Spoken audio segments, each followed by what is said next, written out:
Welcome to family recipes Tamil. நம்ம இன்றைக்கி பார்க்க போகிறது சுண்டைக்காய் துவையல். இது வயிற்று புண்ணுக்கெல்லாம் ரொம்ப நல்லது. வயிற்று புண்ணு இருக்கவங்களாம் இதை ரெகுலராக சாப்பிட்டோம்னா நல்லா பலன் கிடைக்கும். இது சீக்கிரமே அந்த புண்ணெல்லாம் ஆற்றிடும். அதோட இதை ரொம்ப டேஸ்ட்டாகவே செஞ்சிடலாம். அதை எப்படி செய்யலாம் அதை பற்றி நம்ம இன்றைக்கி வீடியோவில் பார்க்கலாம். இப்போ வீடியோக்குள்ளே போகலாம்.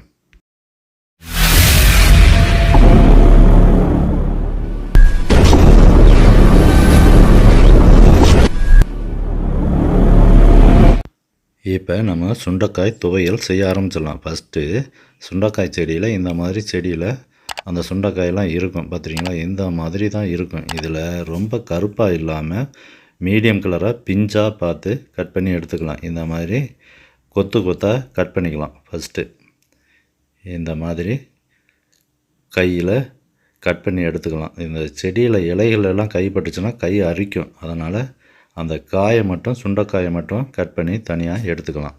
எடுத்துட்டு அதை தனித்தனியாக எடுத்துக்கலாம். இந்த மாதிரி ஒன்று ஒன்றா தனித்தனியாக ஃபேமிலி ரெசிபிஸ் தமிழ் சேனலை லைக் பண்ணுங்கள், சப்ஸ்கிரைப் பண்ணுங்கள், பக்கத்தில் இருக்க பெல் பட்டனை எனேபிள் பண்ணுங்கள், ஷேர் பண்ணுங்கள். இந்த மாதிரி சுண்டைக்காயை போட்டு அதை நசுக்கி எடுத்துக்கணும். பார்த்திங்களா, இந்த மாதிரி அதை ரெண்டாக உடைச்சிடணும். இந்த மாதிரி எல்லா சுண்டைக்காயும் இந்த மாதிரி நசுக்கி எடுத்துக்கணும். அப்போ தான் நம்ம தண்ணியில் போட்டு நல்லா கழுவுறதுக்கும் அதிலேருந்து உள்ள கசப்பு தன்மை கொஞ்சம் வெளியே போகும். அதே மாதிரி நம்ம எண்ணெயில் வேகையில் நல்லா வேகும். அதுக்காக இந்த மாதிரி நசுக்கி அதை தண்ணியில் போட்டலாம். தண்ணியில் போடாமல் இருந்தோம்னா கருப்பாயிடும். இது மாதிரி நசுக்கிட்டு பக்கத்தில் ஒரு பாத்திரத்தில் தண்ணி வச்சுருக்கணும். அதில் இதை நசுக்கி அதில் போட்டணும். இந்த மாதிரி ஒரு 200 கிராம் அளவுக்கு நம்ம ரெடி பண்ணிக்கணும். அப்போ தான் துவையலுக்கு சரியாக இருக்கும். இல்லை அதிகமாக வேணும்னா அதிகமாக ரெடி பண்ணிங்க. நாம் இப்போ ஒரு 200 கிராம் அளவுக்கு இந்த மாதிரி சுண்டைக்காயை உடைச்சி ரெடி பண்ணி வச்சிட்டோம். பார்த்திங்களா, இந்த மாதிரி தண்ணியில் நல்லா அலசி அதை எடுத்துக்கணும்.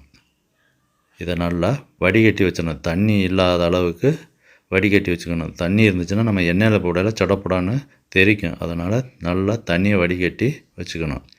இப்போ கடாயை சூடுபடுத்தி அதில் ஒரு 3 ஸ்பூன் அளவுக்கு ஆயில் போட்டுக்கலாம். ஆயில் நல்லா சூடாகணும். அதுக்கு முன்னாடி போடக்கூடாது.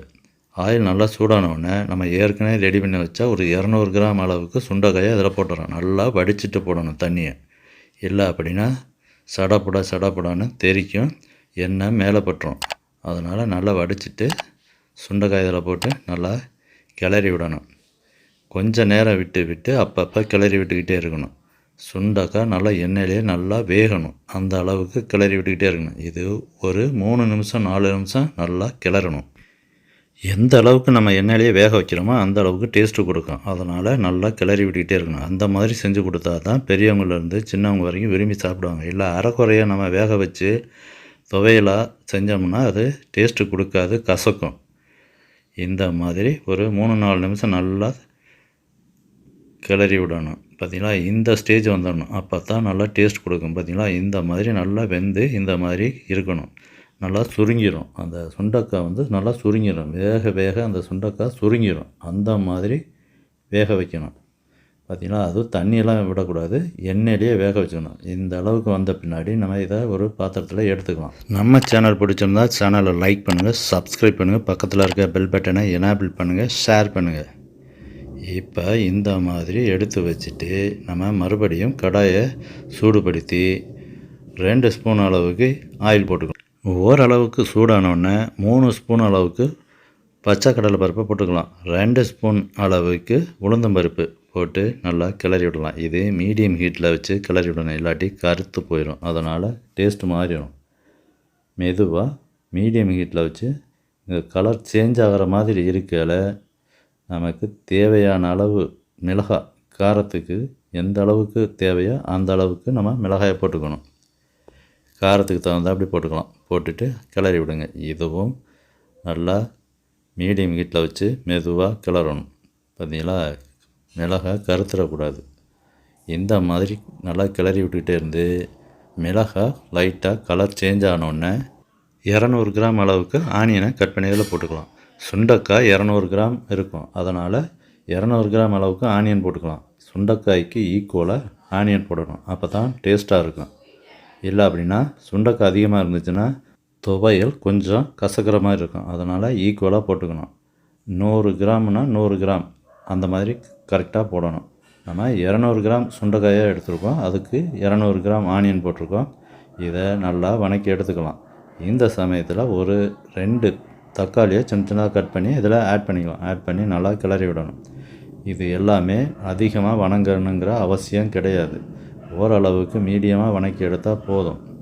பார்த்திங்களா, இந்த மாதிரி நல்லா கிளறி விட்டுட்டு இந்த சமயத்தில் நம்ம ஏற்கனவே ரெடி பண்ணி வச்சுருந்தோம் இல்லையா சுண்டைக்காய், அதை இப்போ இதில் ஆட் பண்ணிக்கலாம். சுண்டைக்காயை ஆட் பண்ணிவிட்டு இதுக்கு தேவையான அளவு உப்பு அதையும் இப்போ இதில் போட்டுக்கலாம்.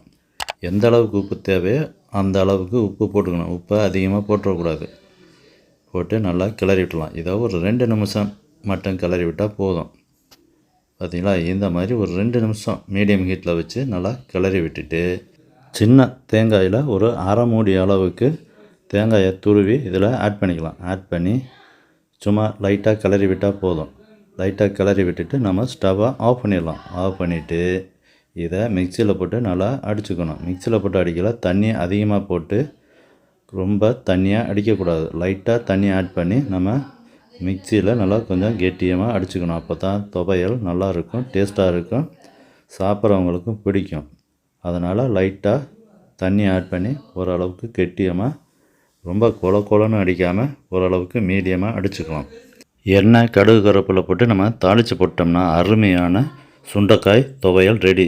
இந்த மாதிரி செஞ்சு கொடுத்தா சின்ன குழந்தைங்கள்லேருந்து பெரியவங்க வரைக்கும் விரும்பி சாப்பிடுவாங்க. அதோட வயிற்று புண்ணுக்கெல்லாம் ரொம்ப நல்லது. வயிற்று புண்ணை ரொம்ப சீக்கிரமே குணமாக்கிடலாம். நன்றி, வணக்கம்.